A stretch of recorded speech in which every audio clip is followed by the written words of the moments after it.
Most conservatories in Mexico wean students on classical composers like Beethoven and Mozart, but not this one in the capital.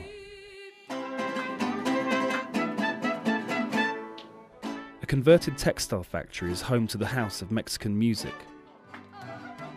Here, pupils like these mariachi students cut their teeth playing the local folk tunes they grew up with. The government subsidy keeps lessons affordable, and there is far more to choose from than just mariachi. Like marimba from the southern border,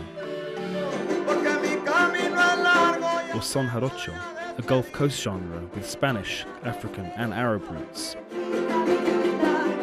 Each corner of Mexico has its own unique rhythm, but mass pop culture is drowning out some local genres.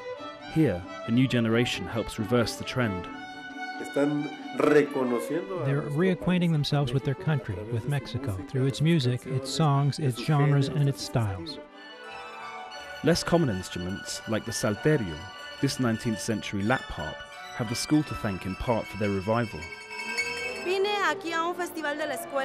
I came to a concert here at the school, and there was a salterio workshop.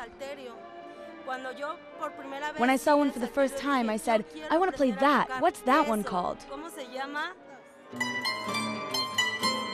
Carolina's dedication got her a job playing in a restaurant, but while the school has produced hundreds of professional artists like her in its 20-year history, it stresses money isn't everything. I don't just want to teach my students to play, I want them to feel it.